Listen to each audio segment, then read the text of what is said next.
समाज के अंतिम पंक्ति के अंतिम व्यक्ति की खबरें, देश की दिशा और दशा बदलती राजनीति की खबरें,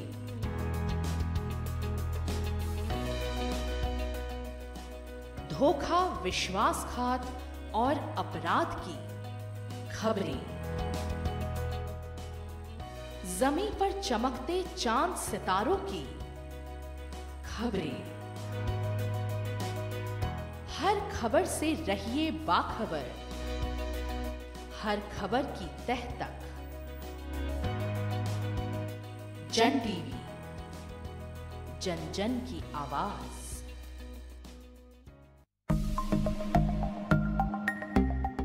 खबरों का अंबार, मनोरंजन का संसार, नए युग का आगाज।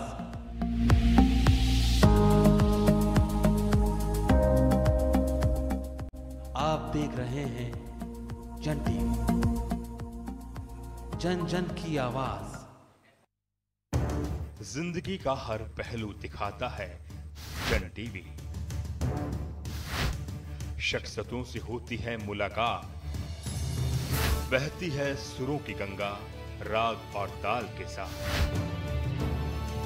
मन को पावन करता तीरथ, भुलाता सारा अभिमान।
में स्वागत है आपका। मैं हूं योगेंद्र, आप देख रहे हैं खास खबर। खास खबर में हम जैसे पहले ही कह चुके थे कि जो 8 तारीख को आए परिणाम हैं, उन परिणामों के बाद जब 10 तारीख को जिला परिषद, जिला प्रमुख और प्रधान के चुनाव होंगे तो कुछ चौंकाने वाले परिणाम आ सकते हैं, और वैसा ही हुआ।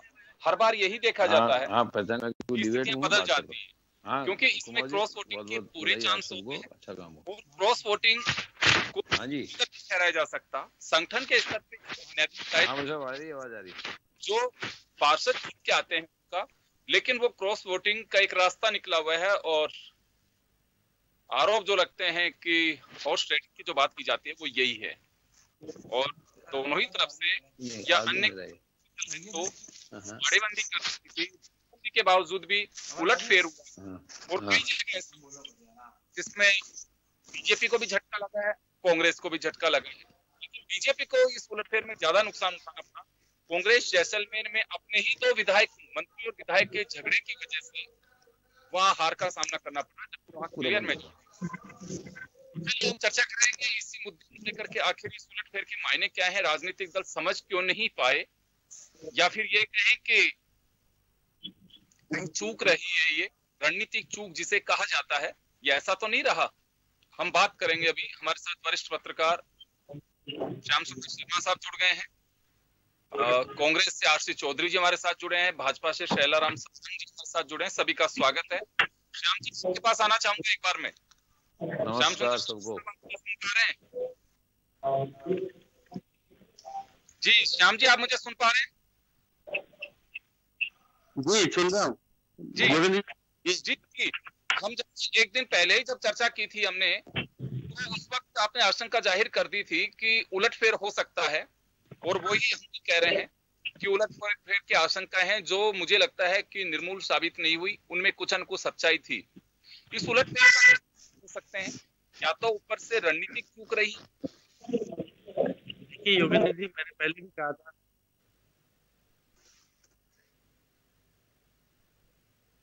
जी। देखिए योगेंद्र जी, जिस प्रकार से मैंने पहले भी कहा था कि सत्ताधारी पार्टी निश्चित रूप से अपने साधनों का सदुपयोग करती है, और उन्होंने कई जगह किया, और कई जगह कांग्रेस सत्ता में होने के बाद भी बाहर हो गई। अब जैसलमेर ले लीजिए, जैसलमेर में वहां के विधायक है रूपाराम अपनी बेटी को बनाना चाहते थे, और गाजी परिवार अपने उसको बनाना चाहते थे। दोनों की लड़ाई में वहां पर इनके हाथ से चला गया, और वहां जिला प्रमुख अपने आप को, जिस तरह अशोक गहलोत ने हस्तक्षेप भी और कोशिश की थी, खातून को मेंबर वो बना भी दिया, लेकिन वो फिर वहां पर जिस प्रकार का माहौल, कांग्रेस के पास पूरा बहुमत होने के बावजूद भी प्रताप सिंह है वो जिला प्रमुख बन गए। अब बाड़मेर में ले लें, बाड़मेर में हरीश चौधरी ने दिखाया करिश्मा, और हरीश चौधरी ने, देखिए भाजपा के होने के बाद भी हरीश चौधरी ने अपने मित्र को बना लिया वहां पर।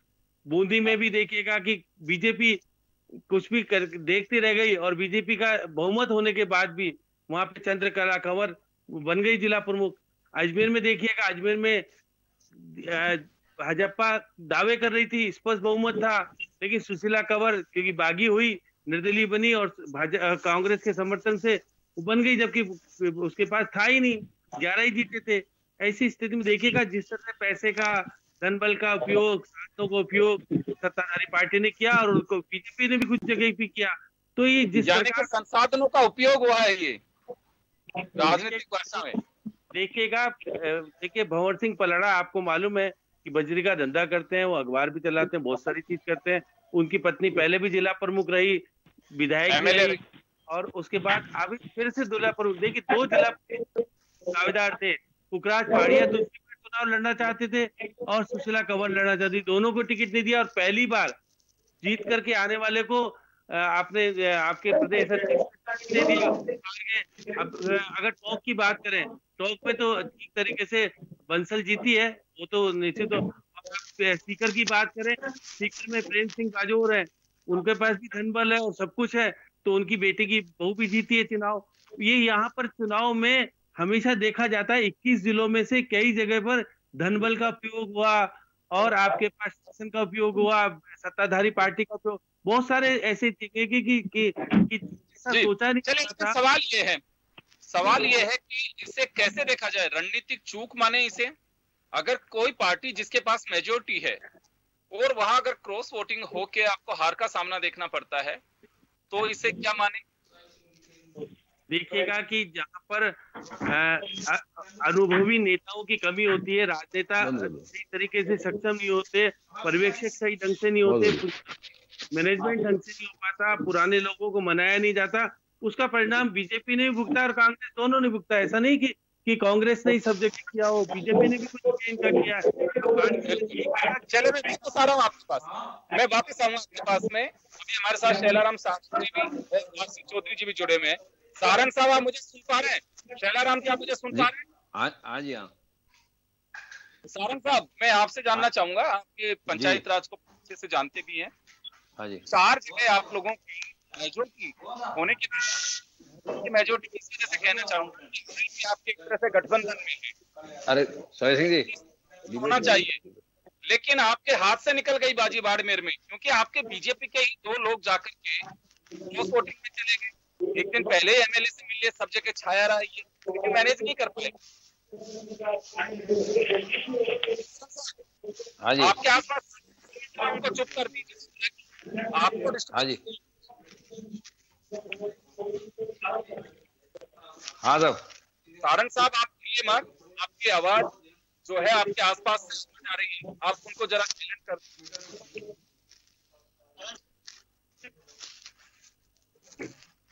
अरे साहब अभी क्या है, हाँ बोल दिया उनको।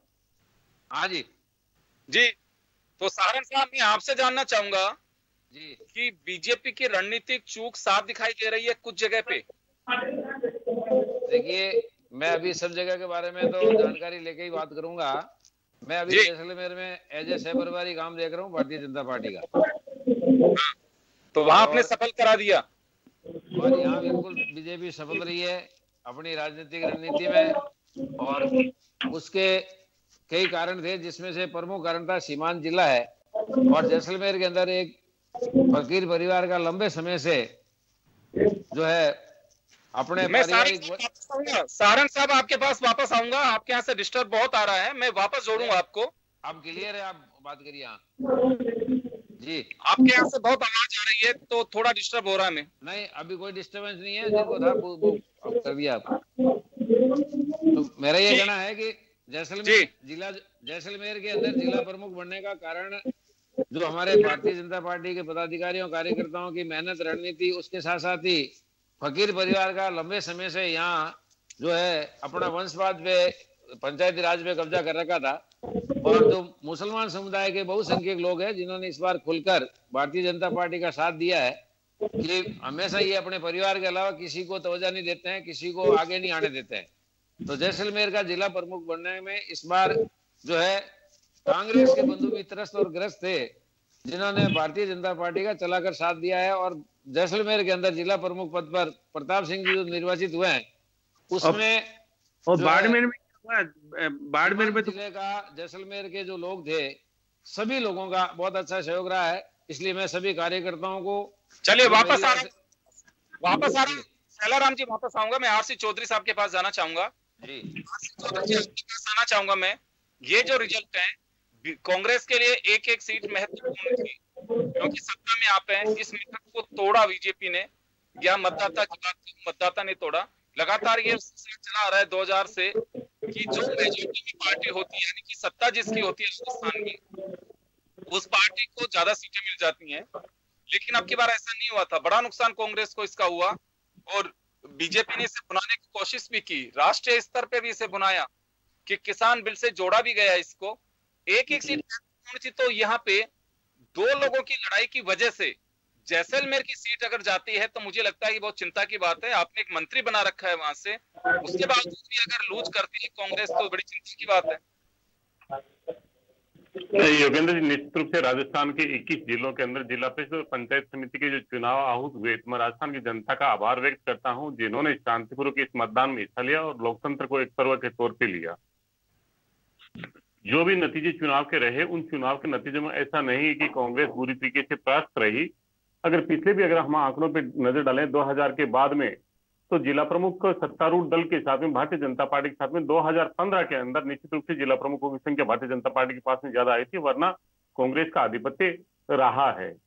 हमने जो भी रणनीति अपनाई, रणनीति पहले सदैव कहा जाता था कि कांग्रेस का जो वोट बैंक है वो शहरी क्षेत्र में नहीं है, शहरी क्षेत्र में नहीं है। नगर निगमों चुनाव है, और नगर निगम चुनाव के अंदर आपने देखा कि 4 नगर निगमों के अंदर कांग्रेस जीत के आई। वही रणनीति लेके हम इन 21 जिलों के अंदर गए, लेकिन जो राज्य सरकार की जो नीतियों को हमें नीचे अंतिम व्यक्ति तक जो ले जाना था, वो कोरोना की वैश्विक महामारी के अंदर लगता है कि हम कहीं ना कहीं ले जाने में नाकाम रहे। हमारी नीतियां नीचे तक पहुंची नहीं, और आप कह रहे हो नीतियां चली गई। आप चुनाव में जीत हार की बात करो ना, आप नीतियों की बात कहाँ कर रहे हो? आज आप भी पत्रकार हैं, आप भी प्रश्न पूछ सकते हैं, मैं आपके भी प्रश्नों का स्वागत करता हूँ। बिल्कुल आप कहिए। मैं तो यही कह रहा हूँ कि नीचे अगर हम लेके जाते हैं, हमने जिस प्रकार से कोरोना की वैश्विक बीमारी के अंदर हमने महाप्रबंधन किया, जिस प्रकार से हमने लोगों के जीवन बचाए, जिस प्रकार से लोगों के खाद्य की सुरक्षा की, जिस प्रकार से अप्रवासी जो मजदूर थे उन वो सेक्सुअल घर पहुंचे, तमाम हमने व्यवस्थाएं की। उसका जीवन किसी का भी दवाई के अभाव में या खाद्यान्न के अभाव में हमने किसी का जीवन नहीं जाने दिया। हम इस सेवा के भाव में लगे रहे गत 9 महीने से। इसलिए राज्य सरकार की जो लोक कल्याणकारी कार्य थे, जो हमने मैनिफेस्टो में जो लेके आए थे, जिसका हमने एक बहुत बड़ा हिस्सा पूर्ण कर दिया था, उसको कहीं ना कहीं ले जाने में असफल रहे थे, ये मेरा कहना है। उसके बावजूद भी श्याम जी, अगर आपकी कोई पत्र हो, कोई प्रश्न हो, तो आप एक निष्पक्ष पत्रकार है और मैं उन पत्रों का भी जवाब देना चाहूंगा। श्याम जी, आप कुछ पूछ रहे हैं? देखिए चौधरी साहब, आपने असफल कह दिया तो फिर तो सही बात होगी कि मुख्यमंत्री ने यही कहा कि हम अपनी योजनाओं को नीचे तक, धरातल तक नहीं ले जा पाए। उसी का परिणाम है कि हम नहीं जीत पाए। बहुत जगह स्थितियां खराब रही, लेकिन क्योंकि मनमुटाव और विधायकों द्वारा अपने रिश्तेदारों को टिकट देना, पैसे में बेच देना, संगठन का न होना, ये सारी चीजें आपके साथ जुड़ी रही और उसका परिणाम आज आपने कई जगह सक्रियता दिखाई और सत्ता का सदुपयोग किया। अब अजमेर में तो कहीं दूर दूर तक दिखता ही नहीं था, आपने बागी को ले लिया। और मुझे लगता है कि जो एक राजनीतिक दल हमेशा वंशवाद की जो बात करता था, जो ये कहता था कि वंशवाद कांग्रेस के अंदर पैठ है, भारतीय जनता पार्टी जो 1920 के अंदर बनी, उसमें केंद्रीय मंत्री के पुत्र, उसको जनता शिकस्त दे देती है, विधायकों के पुत्र खड़े हुए। इसे वंशवाद का अगर प्रश्न पूछना आपको तो भारतीय जनता पार्टी से पूछना चाहिए कि आप तो ये हमेशा कहते थे कि हम कार्यकर्ताओं को तवज्जो देते हैं। जो पार्टी 1980 में बनती है और आज वो अपने पुत्रों का दायित्व देती है, बेटों को देती है, पत्नियों को देती है, तो ये प्रश्न एज ए पत्रकार के नाते मुझे लगता है कि बीजेपी के नेता से जरूर पूछना चाहिए, जो सदैव वंशवाद का विरोध करती रही है। वंशवाद तो मुझे लगता है श्याम जी अब एक मुद्दा खारिज ही कर देना चाहिए, क्योंकि कोई राजनीतिक दल जैसे अवसर मिलता है हर कोई बुलाने की कोशिश करता है, वो चाहे बीजेपी हो, कांग्रेस हो, दूसरे दल हो, हर कोई। और जब पूछा जाता है कि आपके यहाँ भी तो वंशवाद है, तो उनका वंशवाद वैसा वंशवाद नहीं होता है जैसा दूसरे के दल में होता है, डेफिनेशन बदल दी जाती है उसकी। तो वंशवाद तो मुझे लगता है कि ये तो अवसर है, अवसर को सुअवसर में और बदलना, ये मेरे ख्याल में इसको एक मैनेजमेंट का पार्ट मानना चाहिए। अब वंशवाद की तो कोई बात ही नहीं होनी चाहिए, इसे तो खारिज करना चाहिए। हालांकि गुलाबचंद कटारिया ने बड़ी सटीक बात कही थी एक दिन पहले ही कि देखिए वंशवाद का आधार बनाया कांग्रेस ने तो वो गच्चा खा गई, और हमारे यहाँ पे भी जो वंशवाद को पनपा रहे थे वो लोग भी झटका खा गए। तो ये लोकतंत्र में एक अच्छी परंपरा है, लोग खुल करके इन चीजों को खारिज कर रहे हैं, तो अच्छे संकेत है। चले, उनकी बात को मैं अप्रिशिएट करूंगा। मैं वापस एक बार श्याम जी आपके पास आना चाहूंगा। 2 जगह मैं ये देख रहा हूं, बीटीपी के बढ़ते हुए कद को देखते हुए, क्योंकि 2 सीट जीती बीटीपी ने विधायकों की, उसके बाद कांग्रेस, ये नुकसान किसको हुआ? कांग्रेस को हुआ डूंगरपुर में, क्योंकि बीजेपी जीतना शुरू हुई लेकिन कांग्रेस का एक लंबा वर्चस्व रहा डूंगरपुर में, आदिवासी बेल्ट में। इसे तोड़ने के लिए जिला प्रमुख बीजेपी के कार्यकर्ता निर्दलीय लड़े और कांग्रेस ने उसको समर्थन दिया, क्योंकि आपको ध्यान होगा पूर्व मंत्री जो खेरवाड़ा से एमएलए भी हैं, वो शिकायत कर चुके हैं कि बीटीपी को इतना मत पन पाइए, कांग्रेस के लिए घातक है और वहां स्थितियां ठीक नहीं रहेंगी। तो ये माना जा सकता है कि ऊपर नेतृत्व तो समझ नहीं पाया, लेकिन नीचे उन्होंने सारा काम कर दिया। देखिए योगेंद्र जी, आपको सरकार बचाने के लिए उन्होंने जो कुछ किया उसका तो परिणाम कांग्रेस को भुगतना पड़ रहा है। निर्दलियों को आपने सपोर्ट किया। अब महादेव सिंह खंडेला सीकर में किस तरह की स्थितियां कर रही थी, आप पूछ लीजिए, आरसी चौधरी साहब बताएंगे। देखिए चूरू से राजेंद्र सिंह राठौड़ अपनी कॉन्स्टिट्यूंसी को संभालने में कामयाब रहे, वो चले गए टाइमली, वहां पर उन्होंने कब्जा किया। अब बूंदी में जिस प्रकार से सब कुछ होने के बाद भी आप अगर जिस प्रकार की स्थिति बन रही है, अगर जैसलमेर में तो अब ये ठीक था, लेकिन बाड़मेर में ये बीजेपी नहीं कहती, बीजेपी की हालत खराब हो गई, वहां पे इनके 5 जीते हुए रात को चले गए, इनके हाथ नहीं आए। ये सही बातें हैं, बहुत सारी जगह पे कांग्रेस ने अपना दिखाया करिश्मा और बहुत जगह बीजेपी ने भी दिखाया। जहां जिसकी चली वहां उन्होंने हर तरह से अंदर से क्या कुछ किया, कुछ क्या नहीं कह सकते। अजमेर वाला परिणाम अगर देखेंगे तो निश्चित रूप से बहुत सारी चीजें आपको संदेश दे जाएगा, भाजपा को देगा कि देखिए पैसा होता है, सब कुछ होता है, धन बल और बावजू बल सब कुछ है उनके पास, उन्होंने कब्जा कर लिया। दूसरी बार उनकी पत्नी को जिला प्रमुख बना लिया, उन्होंने कांग्रेस में ज्वाइन भी कर लिया है। अब इन्होंने सहजता से उस व्यक्ति को ज्वाइन कराया जो अब तक बीजेपी के और वसुंधरा जी के गुणगान करता था। अब आरसी चौधरी साहब नहीं बोलेंगे, क्योंकि इन्होंने अपनी, रघु शर्मा ने अपनी तरीके से कुछ किया है। रघु शर्मा के केकड़ी में बीजेपी सर्वसम्मति से जीत गई, वहां कोई खड़ा ही नहीं हुआ कांग्रेस का। तो ये चीजें अगर देखने की मिलेगी तो बहुत सारी चौंकाने वाली स्थिति मिलेगी। अब देखिए शंकर सिंह रावत क्या कर रहे थे, आप देखिए ब्यावर वाले वो अपने कर रहे थे। तो बहुत सारे, अब आप पंचायत समिति अभी क्लियर होगा कि जैसे 21 जगह चुनाव हुए थे तो कांग्रेस को तो स्पष्ट 5 जगह बहुमत मिला था कि 5 जगह की जगह मेरे को लगता है कि 10 जगह कांग्रेस आधिपत्य जमा लेगी, बीजेपी को हाथ दिखा देगी और बीजेपी बहुमत होने के बाद भी दूर हो जाएगी। अब आप देखिए जैसलमेर में तो कैलाश चौधरी बैठे थे, कैलाश चौधरी का क्षेत्र आता है बाड़मेर जैसलमेर, कैलाश चौधरी फेल हो गए जब तक हल्ला मचाए हुए थे वो। राजसमंद में निश्चित रूप से कह सकते हैं कि आपके जो जयपुर की राजकुमारी, पूर्व राजकुमारी, उसने करिश्मा दिखाया, वहां भी हुआ। तो बहुत, मैं अभी क्योंकि हमारे पास पूरे परिणाम अभी तक पहुंचे नहीं है, जैसे जैसे मैं अभी देख भी रहा, थोड़ी देर पहले देख रहा था कि जहां जहां बहुमत था कांग्रेस के पास वहां पर बीजेपी ने ले लिया और बीजेपी का पूर्ण बहुमत था, कोई दिक्कत नहीं थी। पता नहीं क्या हुआ, इनके अंतर कलह, अंतर विरोध। बीजेपी के प्रदेश अध्यक्ष कोरोना पीड़ित है वो, क्योंकि सक्रिय रूप से जा नहीं पा रहे, लेकिन फिर भी उन्होंने अपने मित्र, अपने कईयों को दिया है। जैसे टोंक में उनके मित्र हैं, पुराने एबीवीपी के साथी है बंसल, उनकी पत्नी को बनाया है। अब ये कह रहे हैं ना कि परिवारवाद बीजेपी में परिवारवाद जम कर गया है कि अपनी पत्नी को बनाओ। अभी सीकर से किसने बनाया, आपके देखिएगा प्रेम सिंह बाजोर है, उनकी पुत्रवधू बनी है और उनके पास क्या था, सब तो बहुत कुछ होता है अंदर से। तो ये सब चीजें कहने की बात अलग है और करने की बात अलग है। अब 12 मैंने कहा ना सर, परिवारवाद देखिए कोई मायने नहीं रखता, सभी तरफ वैसे ही एक उंगली सामने कर रहे हैं तो 3 उंगली अपनी तरफ भी हो रही हैं, तो ये ध्यान रखना चाहिए। तो मुझे नहीं लगता कि परिवारवाद को इश्यू है। ये तो मैंने कहा ना कि परिवारवाद को परिवार में अगर किसी को टिकट देना है, अवसर देना है, उसको सुअवसर में कैसे बदलना है, एक मैकेनिज्म कहिए आप इसको।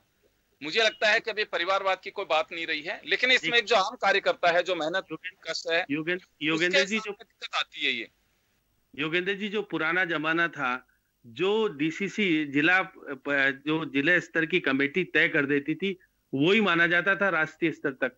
अब जिला स्तर का कोई महत्व नहीं रहा, कांग्रेस का तो संगठन है ही नहीं अभी। तो वो तो बेचारे क्या करें, केवल प्रदेश अध्यक्ष के नाते वो जो कुछ कर पा रहे हैं, नहीं कर पा रहे हैं, वो सही बात है। मुख्यमंत्री ने स्वीकार भी कर लिया कि हमारा संगठन नहीं होने के कारण हम अपनी चीजों को नीचे तक नहीं पहुंचा पाए। नहीं, भाजपा का तो संगठन गांव-गांव में खड़ा कर दिया था, 3-3 केंद्रीय मंत्री लगे थे इनके और सारे सांसद इनके हैं, सब कुछ लगे थे, लेकिन जिता नहीं पाए। कई जगह इनके अंतर्कलह निश्चित रूप से सामने आ गया कि जब अगर जिला प्रमुख का पद बड़ा पद होता है और आपको अगर बीजेपी के नेता को नहीं मिलता तो सब होता है। बड़ी बात, एक सबसे बड़ी बात यह है कि रेशम मालवीय, जो पूर्व मंत्री महेंद्र मालवीय की पत्नी है, वो लगातार तीसरी बात, लगातार एक बार बीच में शायद उन्हें हटना पड़ा था नंदलाल मीणा जी के, नहीं वो प्रतापगढ़ से, हाँ। तो ये लगातार एक परिवार का जो दबदबा रहा, कायम रखी है उन्होंने अपनी स्थिति। वो कहीं से चुनाव लड़ाया उन्होंने, और आपको ध्यान होगा इसी दरमियान उनका एक वीडियो भी वायरल हुआ। तो यहाँ भी परिवारवाद कहेंगे कि ये कहें कि हाँ योग्य कार्यकर्ता है, उसे अवसर मिला है। देखिए पहले तो खुद थे मालवीय जी जिला प्रमुख, अब वो जिला प्रमुख खुद नहीं रहे, खुद यहाँ पे विधायक बन गए और मंत्री बने तो अपनी पत्नी को बना दिया। वो अपने परिवार से बाहर जाना नहीं देना चाहते और निश्चित रूप से बांसवाड़ा में करिश्मा रखते हैं, वो बहुत सारी चीजें करते हैं। और जिस प्रकार का माहौल देखने को मिलता है, डूंगरपुर में आप कुछ कर सकते थे, लेकिन बीटीपी आपको दे गई और बता गई, क्योंकि आपने समर्थन लिया था सरकार बचाने में और वहां आरोप भी लगे थे पहले।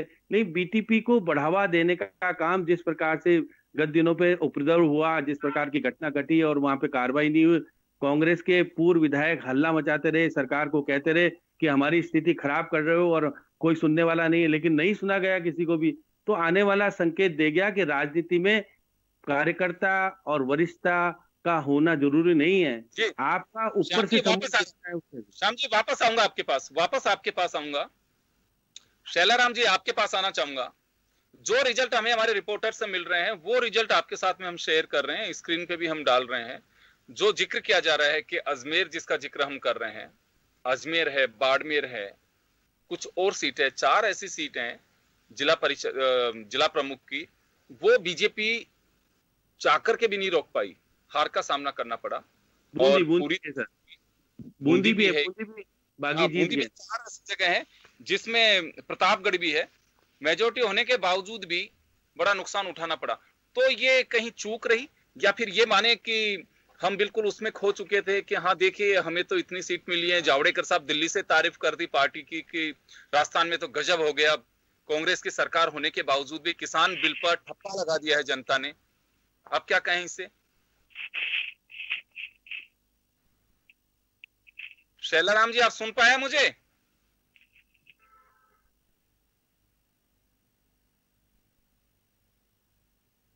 शैलाराम जी, आप माइक को ऑन करिए, मेरे ख्याल में माइक आपका ऑफ आ रहा है। आवाज आ रही है सर? शैलाराम जी, आपको आवाज आ रही है मेरी?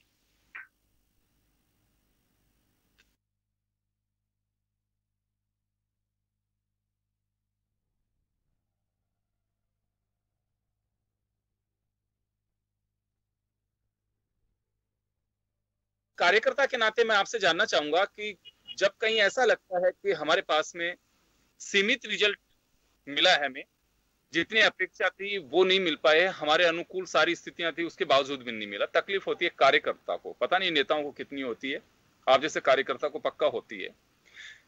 तो ऐसे पोजीशन में कभी संगठन की जब समीक्षा होती है, कहा तो ये जाता हमारे इंटरनल डेमोक्रेटिक सिस्टम बहुत है, आपको ये लगता है कि पार्टी का अगर गठन हो चुका होता तो शायद ज्यादा बेनिफिट मिलता कांग्रेस को?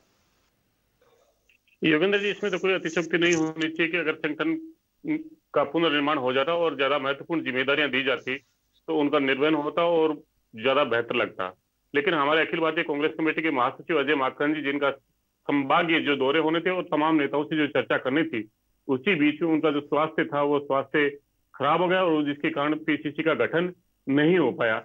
लेकिन जो निवर्तमान जितने भी पदाधिकारी थे वो निश्चित रूप से वहां पे थे, लेकिन कोरोना के कार्यकाल की वजह से हम जो धरातल पे जितना काम ले जाना चाहिए था वो नहीं ले जा पाए, इसलिए कहीं ना कहीं ये नतीजों का फर्क रहा। लेकिन नतीजे मैं अभी भी ये मानता हूं कि निराशाजनक नहीं रहे, उत्साहित करने वाले निश्चित रूप से नहीं है, लेकिन निराशाजनक कतई नहीं है। कांग्रेस के कार्यकर्ता को, कांग्रेस के नेताओं को, सबको वापस पुनः सोचनी होगी, क्योंकि जिस प्रकार से लोक कल्याणकारी कार्य किए, कोरोना की महामारी के अंदर लोगों को एक जो एहसास दिलाया कि राम के बाद में जो राज होता है उसकी महत्वपूर्ण भूमिका होती है और उस राज ने राम की भूमिका निभाई। इसलिए मैं उम्मीद करता हूं कि हमें समीक्षा निश्चित रूप से करनी चाहिए और आगे जो भी चुनाव हो किस प्रकार से बेहतर प्रदर्शन हो और किस प्रकार से अंतिम व्यक्ति को हमारी राहत पहुंचे, इसमें निश्चित रूप से समीक्षा हमारे शीर्ष नेता है वो जरूर करेंगे। जी, तो ऐसे कुछ नहीं, मैंने जो कहा कि समीक्षा कभी होती है इस तरह की चीजों की कि हाँ ये क्या हुआ? हुई थी जब अजय माकन जी ने जब जयपुर संभाग के पदाधिकारियों की जो पूर्व नेताओं की जो मीटिंग ली थी हर जिलेवार, उस जिलेवार मीटिंग के अंदर एक बार भी हिस्सा था। उन्होंने जिले के बहुत से महत्वपूर्ण मुद्दे पूछे थे, जिले के अंदर क्या चीजें होनी चाहिए, सरकार की ग्रीवेंसेस के बारे में पूछा था और किस प्रकार से हमें आगे रणनीति बनाए ताकि हमें ये पुनरावृत्ति होती रहे। इस प्रकार के आदरणीय अजय माकन जी ने ये तमाम प्रश्न पूछे थे और एक लंबी समीक्षा की बैठक उन्होंने की थी और मुझे लगता है कि वो एक कॉन्क्रीट समीक्षा बैठक थी। सभी संभागों में अगर वो पुनरावृत्ति वापिस होगी और कार्यकर्ताओं और नेताओं के साथ में संवाद होगा तो नतीजे बेहतर हो पाएंगे। जी, चलिए आरसी चौधरी जी और तमाम अतिथि आप हमारे साथ जुड़े रहिए। एक छोटे से ब्रेक के लिए रुकेंगे, ब्रेक के बाद हम वापस कुछ महत्वपूर्ण जानकारियां जो इस रिजल्ट से आ रही हैं।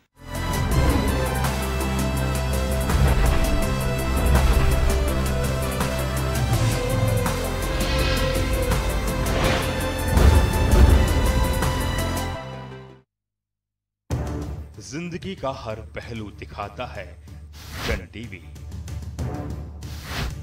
शख्सियतों से होती है मुलाकात, बहती है सुरों की गंगा राग और ताल के साथ। मन को पावन करता तीरथ, भुलाता सारा अभिमान। हम करते हैं नारी युग का सम्मान, जगमगाते हैं मनोरंजन का संसार,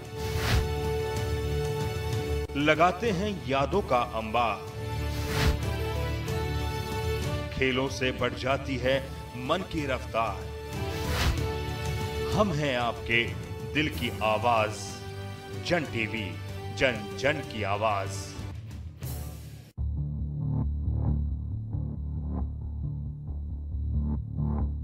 खबर जो कभी बताती है सच तो कभी कराती है एहसास।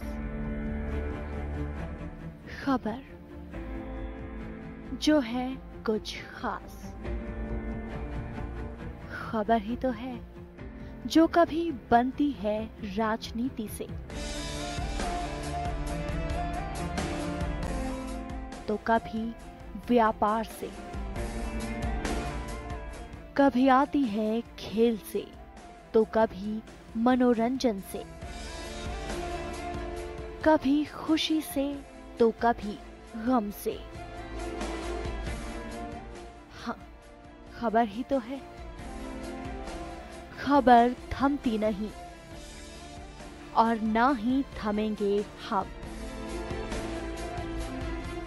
क्योंकि हम हैं जन टीवी, जन जन की आवाज।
ब्रेक के बाद एक बार फिर आपका स्वागत है। आप देख रहे हैं खास खबर। बात कर रहे हैं राजस्थान के जिला प्रमुख और पंचायत समिति प्रधान के जो चुनाव हैं 21 जिलों में, उनका हम जिक्र कर रहे हैं। 222 नए प्रधान और 21 जिला प्रमुख। कई जगह फेरबदल जो हुआ, उलटफेर जिसे कह सकते हैं, वो बड़ा चौंकाने वाला रहा। लेकिन मीडिया के नाते हमें कोई आश्चर्य नहीं है इसमें, क्योंकि ऐसी अपेक्षाएं थी कि ऐसा हो सकता है। हर बार यही देखा जाता है और घोड़े कहीं दौड़ जाते हैं। कई जगह जैसी स्थितियां थी कि अगर क्लियर मेजोरिटी भी कहीं थी, वहां पे भी बात बन नहीं पाई। हर कोई चाहता है कि मैं जिला प्रमुख बनूं, मेरा कोई अपना बने, और एक दिन में इतना खेल बन जाता है। कोई किसी के पक्ष में बना सकता है, कोई किसी को डाउन कर सकता है। ये राजनीति के वो मोहरे हैं जो अपने अंदाज से नीचे के लेवल पे जो लोग बैठे हैं वो चलाते हैं, और इसे सहमात का खेल भी कहते हैं। कोई किसी को सह दे देता है, कोई किसी को मात दे देता है। तो चले, हमारे सहयोगी अनिल सेन भी इस वक्त हमारे साथ जुड़ गए हैं।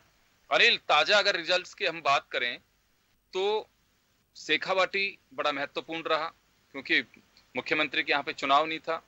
शेखावाटी का जिक्र मैं इस वजह से करना चाह रहा हूं कि लगातार पूरे इलेक्शन के दरमियान जो पीसीसी चीफ हैं मिस्टर डोटासरा, वो एक बात कहते रहे हैं कि कौन कह रहा है कि कांग्रेस संगठित नहीं है, कांग्रेस ग्रास रूट तक संगठित है और कांग्रेस का पूरा स्ट्रक्चर काम कर रहा है। हमारे पुराने नेता हैं, उन्हें पर्यवेक्षक बना करके भेज दिया गया है, पूरी तरह से काम कर रहे हैं। और रिजल्ट जो आए वो वैसे नहीं आए जिसकी उम्मीद थी कांग्रेस को। तो अभी क्या माने शेखावाटी में 8 तारीख के रिजल्ट के बाद, क्योंकि सबकी निगाह 10 तारीख पर पड़ी हुई थी, और 10 तारीख के लिए हम पहले ही समझा चुके थे, राजनीतिक दलों को आगाह भी कर चुके थे कि कोई आश्चर्य नहीं होगा अगर बड़ा उलटफेर भी हो तो। लेकिन शेखावाटी में कुछ रहा। देखिए, शेखावाटी से तो कोई उलटफेर नहीं हुआ, हालांकि आशंका भी थी। उनके अंदर सांसद के पुत्र वधु का नाम आगे किया गया और उसके बाद में विरोध भी वहां पर देखा गया, लेकिन विरोध और गतिरोध कहीं ना कहीं संतुष्टि में बदलता हुआ देखा गया। तमाम जो भाजपा के जिला परिषद सदस्य थे, उन्होंने अपना वोट पार्टी को समर्थन देते हुए किया, और सीकर में भी कुछ ऐसी स्थिति रही। लेकिन राजस्थान में डूंगरपुर का जो चुनाव है वो रोचक कहा जा सकता है, और शायद इतिहास में पहली बार ऐसा हुआ हो। भाजपा के जो प्रत्याशी रही जिला परिषद की जो सदस्य थी, उसको पहले रणनीतिक तौर पर, निर्दलीय के तौर पर फार्म भराया, जिला प्रमुख के लिए फार्म भराया गया, और उसके बाद में कांग्रेस ने वहां पर समर्थन दिया है। यानी कि बीजेपी का और भाजपा का गठजोड़, गठबंधन वहां पर इसलिए हुआ ताकि कांग्रेस बीजेपी है बस एक यही देश में बाकी था, बाकी तो शिवसेना कांग्रेस कॉमरेड सब लोग जुड़ चुके हैं। लेकिन बीजेपी कांग्रेस का भी अगर वास्तव में किसी को मात देनी है तो देखिए कौन, मैंने कहा ना कि राजनीति में कोई किसी का स्थायी मित्र और विरोधी नहीं है, तो आप यही साबित करना चाह रहे हैं कि वहां पे किस तरह से देखिए एक बात। और निश्चित रूप से अनिल आप सही कह रहे हैं कि ये काबिले गौर है कि वहां इस तरह की बातें हुई हैं। देखिए बिल्कुल, और ये तो अक्सर कहा जाता है कि सियासत में कुछ भी संभव है, लेकिन जो ध्रुव विरोधी पार्टियां हैं जिनके वैचारिक मत नहीं मिलते हैं वो पार्टियां एक साथ मिल रही हैं। हालांकि एक गली जरूर यहाँ पर निकाली गई, एक रास्ता निकाला गया कि क्यों ना भाजपा की जो जिला परिषद सदस्य है उसको निर्दलीय के तौर पर फार्म भराया जाए। और रोचक बात देखिए, फार्म भराने के लिए बीजेपी की गाड़ी आती है, बीजेपी के वही तमाम कार्यकर्ता आते हैं, हालांकि फार्म में बीजेपी की जगह निर्दलीय वहां पर उम्मीदवार उसको घोषित कराया जाता है। और उसके बाद में कांग्रेस के जो जिला परिषद सदस्य हैं वो भी वोट देने के लिए आते हैं, वो भी बीजेपी की गाड़ी में वहां पर शामिल होकर आते हैं। अगर यहाँ पर वर्तमान स्थिति देख ली जाए, बीजेपी के जो विधायक है दो वो सरकार को समर्थन कर रहे हैं। हमने देखा था कि सियासी संकट के दौरान भी साथ खड़े रहे थे सरकार के, लेकिन यहाँ से जो स्थिति पैदा होती है, हो सकता है कि इसके ऊपर आगे चलकर कुछ स्थितियां और भी कुछ बदलती हुई दिखे, लेकिन बीटीपी को रोकने की ये कवायद कही जा सकती है। 27 वार्डों के चुनाव में 13 बीटीपी के पास में थी। अगर कांग्रेस वहां बीटीपी को समर्थन करती तो संभव था कि बीटीपी से जिला प्रमुख वहां पर बन जाता, लेकिन गठजोड़ जो संभावनाओं में नहीं था, कयास भी शायद वहां पर नहीं लगाए गए होंगे कि इस तरह का गठजोड़ हो सकता है, और वहां पर बीजेपी के प्रत्याशी को जो है निर्दलीय बनाकर फिर कांग्रेस ने वहां पर समर्थन दिया है। और एक रोचक चुनाव नागौर से भी रहा, हालांकि नागौर में लग रहा था कि क्लियर है शायद बीजेपी का जो है वो प्रत्याशी जीत जाएगा, लेकिन लॉटरी के सिस्टम से वहां पर भागीरथी को वहां पर जो चुनाव है वो वहां पर जीत मिली है। जी वो थोड़ा डिफरेंट केस है कि अगर कहीं पे लॉटरी सिस्टम से ही हो, जब बिल्कुल बराबर के अगर मत मिलते हैं तो ये भी एक तरीका होता है कि उसमें लॉटरी से किसी का निर्धारण किया जा सकता है। ऐसा पहले भी हो चुका है, अजमेर में भी एक बार इस तरह का वाकया हुआ जब मेयर का जब चुनाव था, उसके बाद में थोड़ा वहां पे परेशानी का सामना भी, लॉ एंड ऑर्डर की प्रॉब्लम भी आई। खैर, लेकिन अब ये डेमोक्रेटिक सिस्टम है और जैसे तय की जाती हैं चीजें वैसे ही रहेंगी। सारण साहब, आप मुझे सुन पा रहे हैं अब? जी। यहाँ एक बड़ी बात आई है कि डूंगरपुर में जी कांग्रेस बीजेपी आपस में उन्होंने हाथ मिलाया। हाँ जी, क्या कहेंगे कुछ इस पे, बीटीपी को रोकने के लिए? देखिए, कई जगह पर जैसा अभी आपने कई चर्चाओं में कहा है, काफी जो अपनी विस्तृत चर्चा चल रही है जी, ये स्थानीय स्तर पर जब बात आती है तो कई छोटे छोटे जो स्थानीय कारण मुद्दे यहाँ इन चुनावों के अंदर कई बार परिवारवादी नहीं, परिवार के लोग आपस में आमने सामने भी चुनाव लड़ लेते हैं। बिल्कुल, ये परिवारवाद की जो बात कह रहे हैं वो अपनी जगह है, उसमें भी कोई संदेह नहीं है, और कोई कहे कि नहीं है वो भी मैं नहीं मानता हूँ। लेकिन ये छोटे चुनाव के अंदर कई बार एक बड़े कुटुंब परिवार के दो व्यक्ति आमने सामने भी चुनाव लड़ते हैं, मतलब जिला परिषद तक ऐसी स्थिति बनती है। और उस स्थिति में किस क्षेत्र का, पंचायत समिति का, जिला परिषद का क्या समीकरण काम करता है, तो उसमें कई बार स्थानीय कार्यकर्ताओं का जो अपना सोच है उसमें भी बहुत कुछ काम हो जाता है। पार्टी के विरोध का अगर कोई कदम उठाते हैं तो पार्टी बिल्कुल अनुशासन तो कार्रवाई करती है, सब कुछ करती है, लेकिन वो सारी स्थिति स्पष्ट जो होगी वो परिणाम के बाद होगी, उसकी समीक्षा होगी। समीक्षा के बाद में जैसी भी स्थिति आती है कि वो पार्टी का नहीं, मैं तो बहुत सिंपल से सवाल है सर, मैं एक इस पे आपका रिएक्शन चाहूंगा कि ऐसा भी हुआ है, क्योंकि हम जो कह रहे हैं वो आपको ऑथेंटिक ही कह रहे हैं। आप, मुझे मालूम है कि आप बिल्कुल बॉर्डर एरिया में इस वक्त बैठे हैं, वहां पर्यवेक्षक थे, लेकिन बीटीपी को रोकने के लिए कांग्रेस और बीजेपी ने हाथ मिलाया।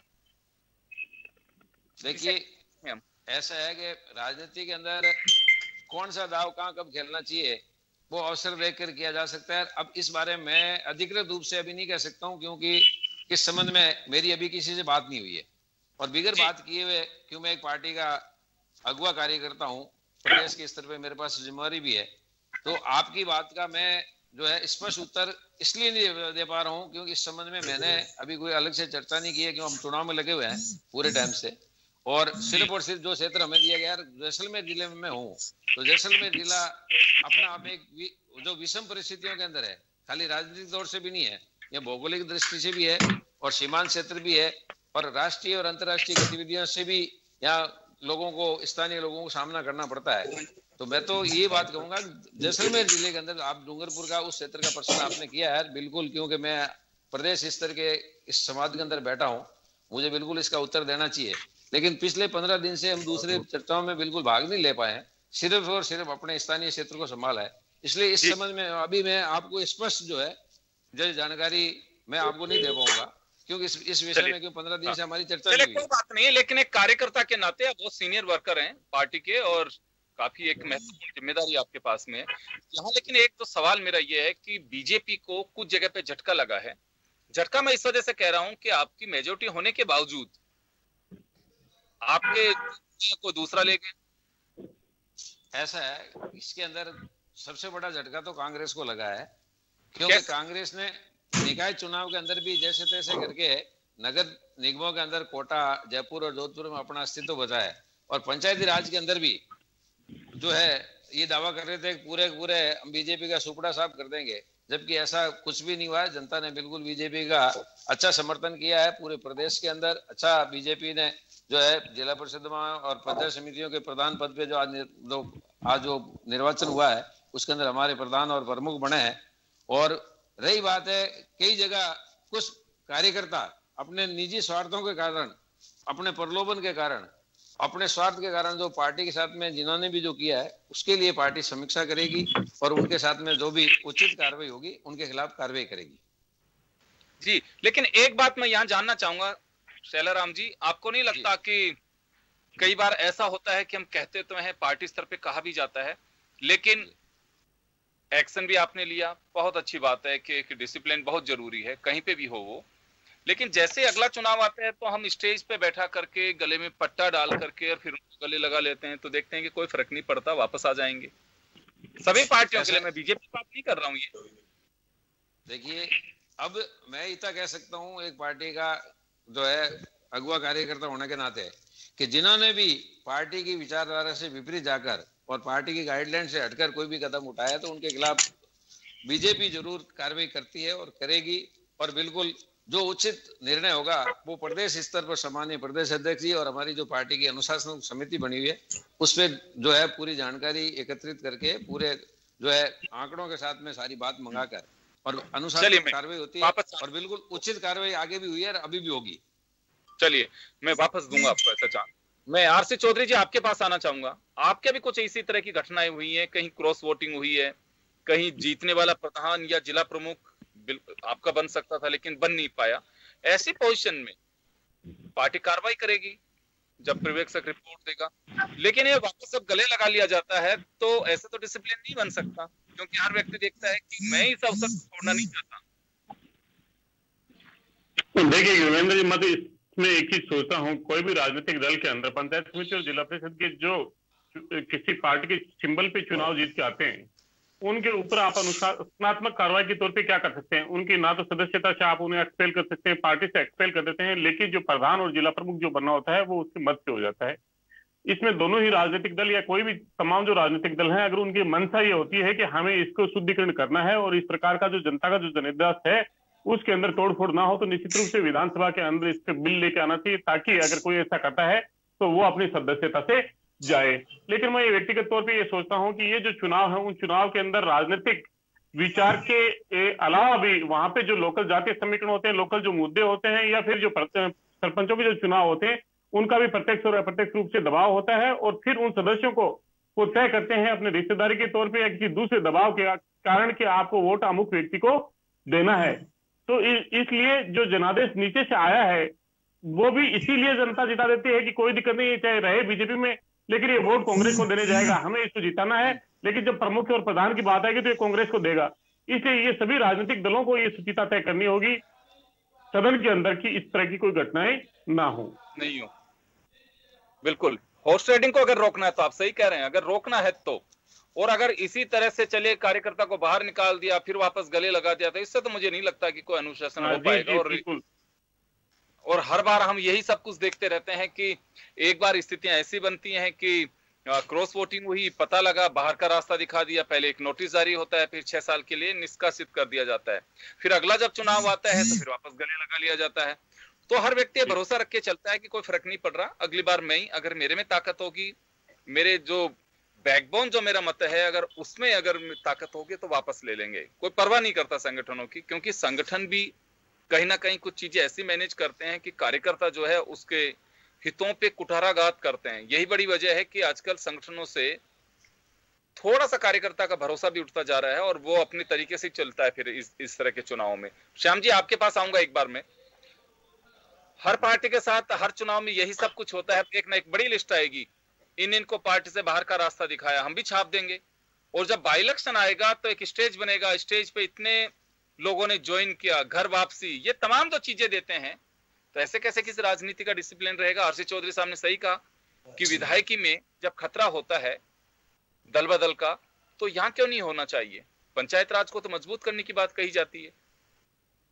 देखिए योगेंद्र जी, जब पार्टी में लोकतंत्र नहीं रहता है और हाईकमान के कहने से नियुक्तियां होती है, तो ये सारी चीजें देखने को मिलती है। आपने पिछले दिनों देखा कि दोनों प्रभारी सक्रिय रूप से कहीं दिखे क्या? अरुण सिंह तो आए नहीं, वो डर के मारे नहीं आए, कहीं को बीजेपी हार गई तो सबसे पहले ठप्पा लगेगा कि मेरे पहले नेता तुम्हें हार गए हम, तो अब वो जीत गए तो वहां से बधाई दे रहे हैं। अजय माकन भी स्थिति में क्या रहे, वो आए और दो संभाग का दौरा करके गए और उसके बाद आ नहीं पाए क्योंकि कोरोना हो गया उनके। लेकिन दोनों ही संगठन में जिस प्रकार का उच्च स्तरीय वातावरण कायम करना चाहिए, जैसे सीख देते हैं, मुख्यमंत्री भी देते हैं, प्रदेश अध्यक्ष भी देते हैं कि हमको धरातल पे अच्छी तरह पार्टी के प्रति वफादार होना चाहिए, काम करना चाहिए। और जब टिकट देने का वक्त आता है तो सब भूल जाते हैं। वहां पर ये होता है कि मेरा रिश्तेदार होना चाहिए, मेरा करीबी होना चाहिए, मेरा वो होना चाहिए और मेरा समर्थन करने वाला होना चाहिए। यही कारण है कि आपके बागी, देखिए कांग्रेस के बागी बीजेपी के सहारे से जीत गए और बीजेपी के बागी कांग्रेस के सहारे से जीत गए। अब केवल 5 जगह बनना था आपको कांग्रेस का, तो लेकिन मेरे को लगता है 10 जगह कांग्रेस बनाएगी बोर्ड और कहेगी, देखिएगा कि बीजेपी इतना हल्ला मचा रही थी, इनके लोग इनके पास काबू में नहीं रहे क्योंकि प्रदेश अध्यक्ष कोरोना पीड़ित है, वो सक्रिय रूप से आ नहीं पा रहे और इनके संगठन महामंत्री भी जिस प्रकार का माहौल होना चाहिए, अभी तक उनको पूरी राजस्थान की जानकारी जितनी होनी चाहिए नहीं हो पाई। कि राजस्थान, अनिल जी सही कह रहे थे कि डूंगरपुर में बीटीपी को रोकने के लिए भाजपा के बागी को कांग्रेस ने समर्थन दे दिया। हमारे तो जीतो तुम जीतो, कम से कम बीटीपी का तो जो आ रहा है प्रभाव वो तो कम होगा, हम तो आपस में निमट लेंगे जो कुछ होगा। तो देखिएगा जैसलमेर में क्या हुआ, बाड़मेर में क्या हुआ, बूंदी में क्या हुआ और शेखावटी में जो कि कांग्रेस के प्रदेश अध्यक्ष निर्वाचित हुए, कह रहे थे बहुत कुछ होगा और कांग्रेस का वर्चस्व होगा, फहरेगा, और वहां शेखावटी में साफ हो गए। तो एक चिंता का विषय है कि आपके पास 2 पद हैं, आप एक पद पे रहिए तो आप निश्चित रूप से पार्टी के प्रति सही निर्णय कर पाएंगे, सही काम कर पाएंगे। 2 पद पे रहकर व्यक्ति काम नहीं कर पाता। यही सचिन पायलट का हाल रहा कि वो डिप्टी चीफ मिनिस्टर भी रहे, प्रदेश अध्यक्ष भी रहे। हमेशा सही एक पद रहता है तो काम होता है। मुख्यमंत्री जी ने तत्काल राष्ट्रीय महामंत्री संगठन का पद छोड़ दिया और मुख्यमंत्री का पद संभाला। उनको पता था मैं वहां रहूंगा तो यहाँ का नहीं संभाल पाऊंगा। तो ये सारी बात जब ऊपर का संदेश है नीचे तक जाना चाहिए और कार्यकर्ता जो कि काम करता है पार्टी के लिए, संगठन के अंदर कड़ी मुख्य कड़ी होता है कार्यकर्ता, और कार्यकर्ता को जब नहीं मिल पाता, अगर कांग्रेस समय रहते राजनीतिक नियुक्ति कर देती, मंत्रिमंडल का विस्तार कर देती तो जिम्मेदारी रहती लोगों को और वो अपना रिजल्ट पक्ष में लाने का प्रयास करते। यहाँ तो कुछ हुआ ही नहीं और जिसको बनाया वो था ही नहीं पार्टी का, पता नहीं किस लोगों को बना दिया। अधिकारी है कि देखिएगा, अधिकारी की पत्नी बन गई, उनकी बहन जीत गई चुनाव। अगर चीफ सेक्रेटरी का हाल ये हो किसी में तो चीफ सेक्रेटरी किस प्रकार से न्याय कर पाएगा प्रदेश के प्रति। इसलिए बहुत सतर्कता रखनी चाहिए, अच्छे लोगों को आगे लाना चाहिए। आप अपने समर्थन लोगों को, अधिकारियों को आगे नहीं रखना चाहिए। अब देखिए कल 12 में क्या हुआ, कलेक्टर का पीए ले रहा था पैसे। अब ये स्वच्छ हिस्सा कहाँ से लाओगे? और फिर कारण वहां के देखिएगा प्रमोद भाई के ऊपर आरोप लगता था और भरत सिंह जी कहते थे बात सही होगी। तो ये बहुत सारी चीजें सोचनी है और समझना पड़ेगा। अगर राजनीति को समय समय पर मीडिया को ये कहा जाता है कि जब किसी को देखे, आज एक ढर्रा बदल गया। पहले क्या होता था कि कोई अगर अपनी आलोचना कर रहे हैं तो सुना करते थे, अब वो सब किसी को बर्दाश्त नहीं है। हर व्यक्ति चाहता है कहीं पे राजनीति में कि मेरे सम्मान में कसीदे गढ़े जाने चाहिए, कढ़े जाने चाहिए, क्योंकि वो बर्दाश्त नहीं करना चाहते हैं कि मेरी कोई आलोचना करे या सच्चाई दिखाए। और मीडिया का भी कुछ रोल थोड़ा सा ऐसा ही है कि कहाँ क्या, बिल्कुल एक आईना की जो भूमिका होनी चाहिए वो नहीं हो पा रही है। तो ये एक बड़ी वजह है कि हर व्यक्ति देखता है कि जो कह रहा है वो सही भी है कि नहीं, और जो सही कह रहा है तो उसको देखता है कि कुछ नहीं तो बाइस्ड है। तो ये सब जो चीजें चलेंगी तो मुझे लगता है कि सच्चाई को सुनना नहीं चाहता, तो इसी वजह से ये हालात बनते हैं कि कौन सी दिशा कब कहाँ बदल रही है, हवा को कोई नहीं समझ पाएगा, तो उसके स्थितियां यही बनती हैं। सारण साहब, एक बार वापस आपके पास आऊंगा। श्याम जी ने कहा कि बहुत जल्दबाजी की बीजेपी ने भी, आपके जावड़ेकर साहब लगातार बयानबाजी करते रहे, मोदी कैबिनेट की बैठक पे चर्चा कम और राजस्थान में कांग्रेस की हार पे ज्यादा करते रहे। आपको नहीं लगता कि अगर यहाँ कोई सीनियर लीडर होता और वो देख करके तय करते, ऑब्जर्वर्स को सही तरीके से सलाह देते रहते हैं, तो इसका रिजल्ट कुछ अच्छा हो सकता था? बिल्कुल। हमारे प्रदेश अध्यक्ष माननीय सतीश जी पूनिया, संगठन महामंत्री चंद्रशेखर जी और केंद्रीय मंत्री गजेंद्र सिंह जी शेखावत, अर्जुन जी मेघवाल, कैलाश जी और जो संगठन के वरिष्ठ गुलाब सिंह जी कटारिया, ऐसे राजेंद्र सिंह जी राठौड़, सब लोगों ने बहुत सोच समझकर जो है लोगों को जो है मौका दिया है। और जैसा मैंने कहा है कि प्रजातंत्र की प्रक्रिया है, ये छोटे चुनाव जो होते हैं इसके अंदर कई बार स्थानीय लोगों के अपने स्वार्थ टकरा जाते हैं, क्लैश होते हैं, इंटरेस्ट, उसमें भी कुछ बातें ऐसे हो जाती है। बाकी भारतीय जनता पार्टी का प्रदेश के अंदर जो पंचायती राज के अंदर प्रदर्शन रहा है वो बहुत अच्छा रहा है, और प्रजातंत्र की प्रथम पाठशाला है पंचायती, ये सरपंच, पंचायत समिति सदस्य, प्रधान और जिला परिषद के सदस्य और प्रमुख, तो ऐसा कुछ भी नहीं रहा है। और इसके साथ साथ ही, क्योंकि अब जहां सत्ता होती है, आप लोग खुद इस चीज को पहले श्याम जी भी चर्चा कर चुके, आप भी कर चुके, कि जहां सत्ता होती है तो कुछ जो राजनीतिक जो मशीनरी होती है और जो प्रशासनिक तंत्र होता है उसका काफी कुछ जो है प्रभाव जो है प्रयोग में लिया जाता है।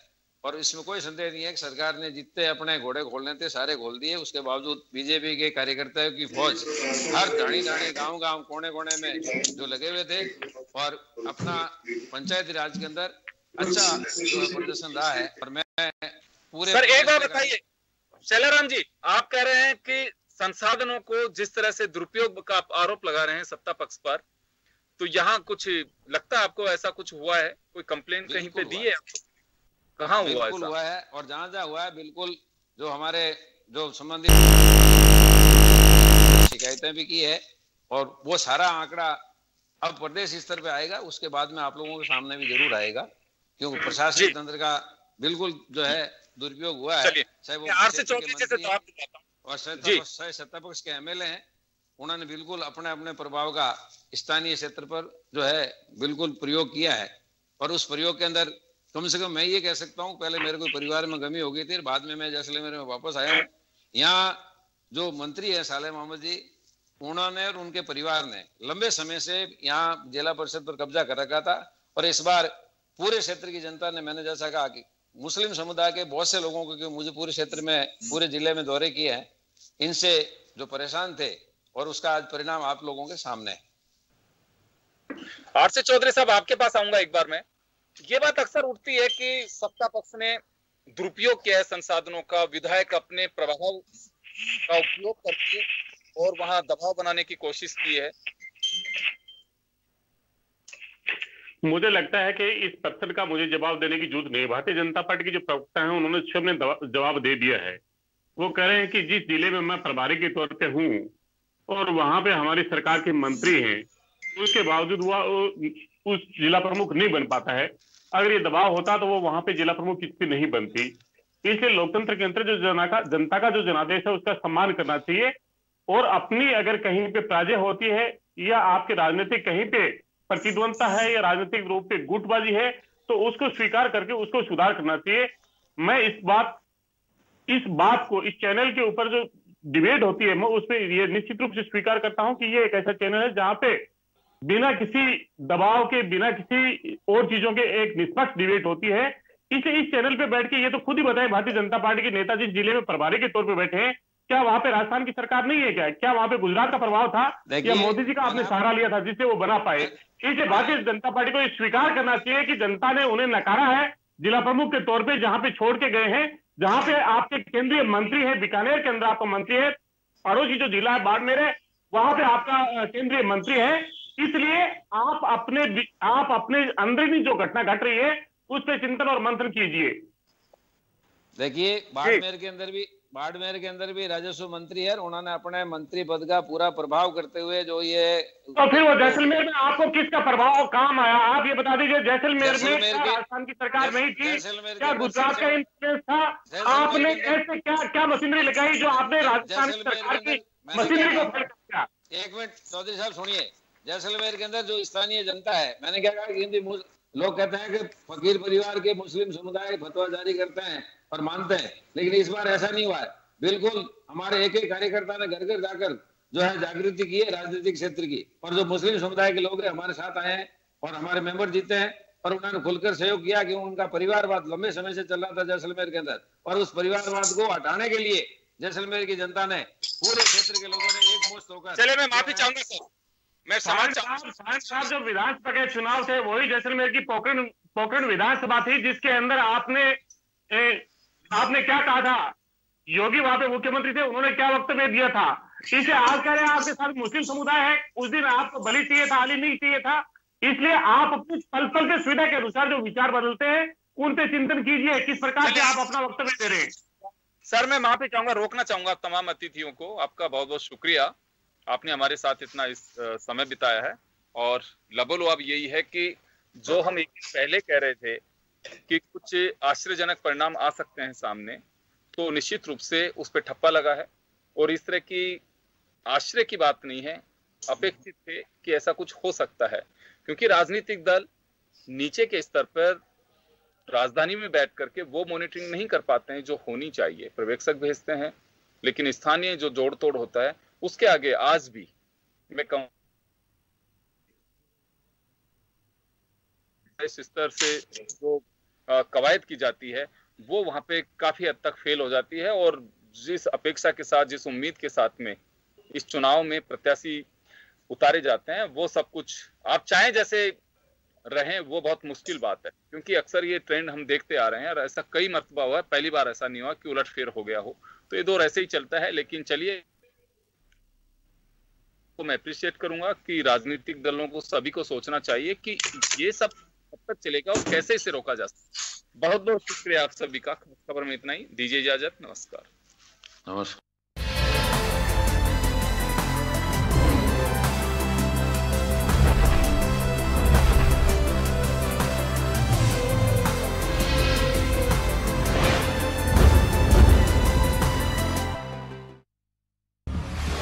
हम पहुंचाते हैं आप तक हर खबर।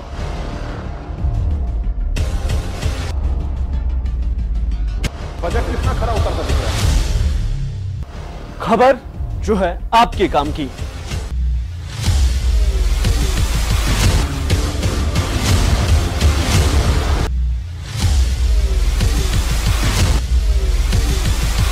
खबरें जो जुड़ी हैं शिक्षा, रोजगार और मनोरंजन।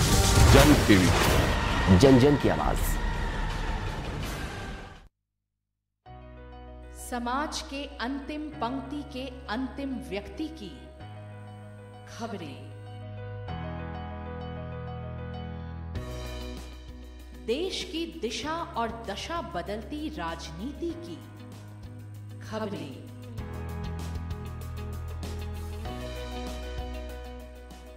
धोखा, विश्वासघात और अपराध की खबरें,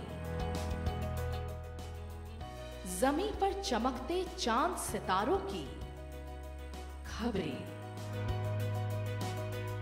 हर खबर से रहिए बाखबर, हर खबर की तह तक। जन टीवी, जन जन की आवाज।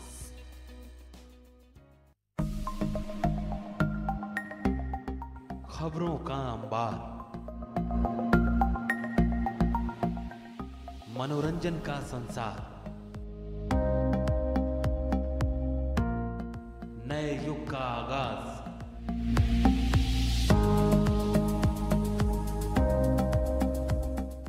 आप देख रहे हैं जन टीवी,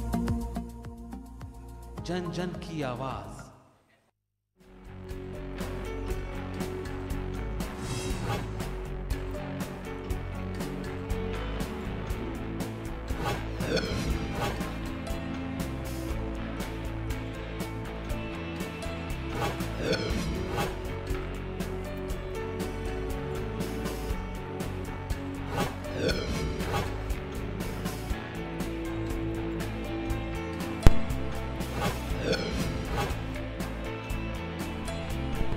जन टीवी की लेटेस्ट अपडेट पाने के लिए हमारे चैनल को जरूर सब्सक्राइब करें और नोटिफिकेशन पाने के लिए बेल आइकॉन दबाएं।